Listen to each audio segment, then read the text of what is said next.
整羅宋湯？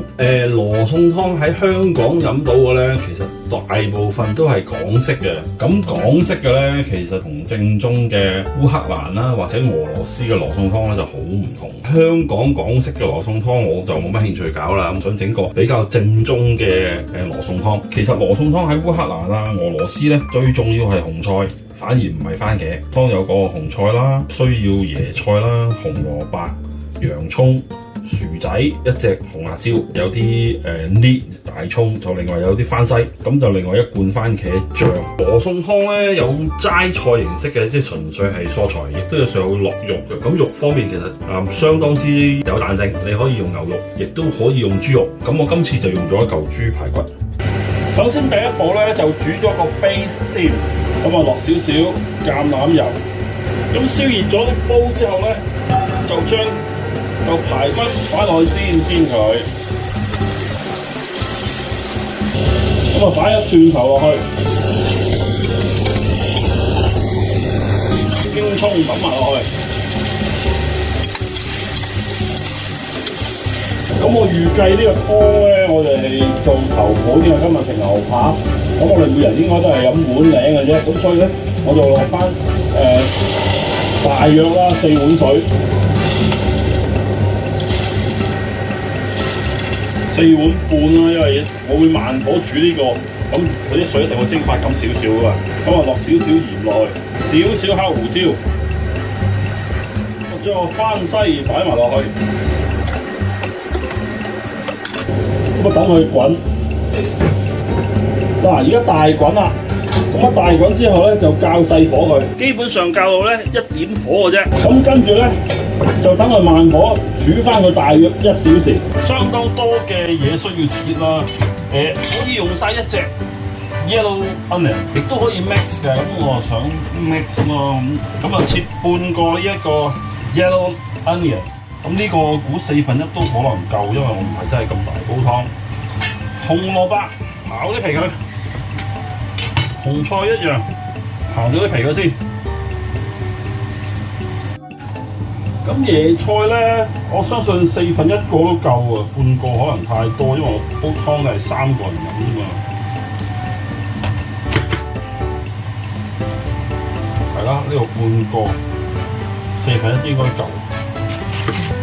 但係啲材料都相當之多下喎，咁啊準備好晒啦，紅菜切晒絲佢，咁我用機刨咁，你可以手切又得，或者揾個呢啲咁嘅刨去刨都可以。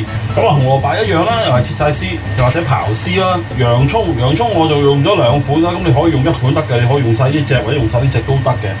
紅辣椒切咗絲啦，蒜頭1粒切碎佢，椰菜亦都係切絲。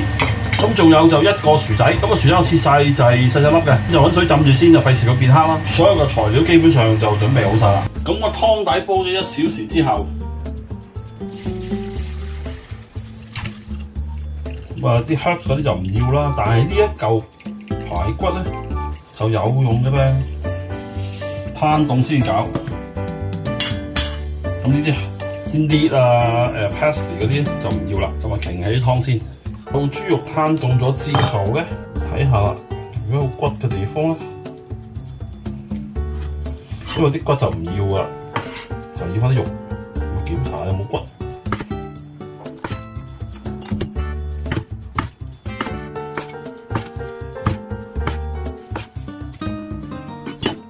咁啲豬肉咁樣就 OK 啦。咁啊，開始煮煲湯，首先燒熱個煲。落啲橄欖油，跟住咧就落啲洋葱落去，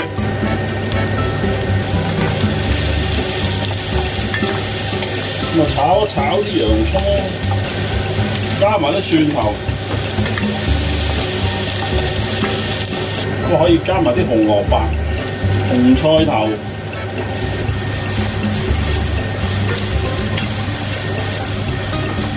就加1罐茄膏落去，呢啲細罐嘅。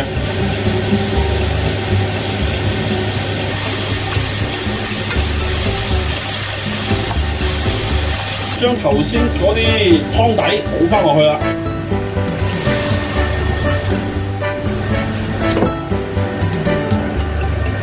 將啲椰菜加埋落去，仲有薯仔，加少少水。咁啊頭先嗰啲豬肉擺埋落去，擺幾塊 bay leaf 肉桂葉。好，咁啊冚佢，等佢滾啦。幾乎記得咗落埋啲辣椒，唔知有幾辣，所以唔好落晒住。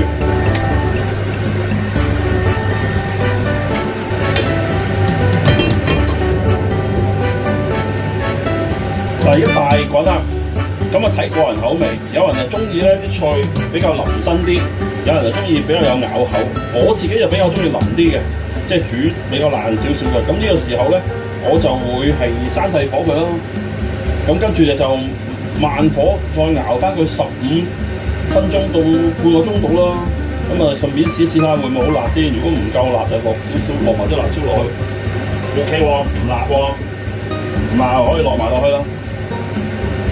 好，咁啊冚蓋15分鐘至半小時，再睇下點。咁啊煮咗20分鐘啦，咁啊睇煲湯點樣嘅噃，顏色就好靚啦，啲菜差唔多啦。咁而家就可以調味啦，落啲鹽啦，落少少黑胡椒啦。咁我試一試味先，哇，好正，相當好味。咁啊可以熄火，煲湯就可以上台啦。好啦，開餐啦，咁啊筆落去啦。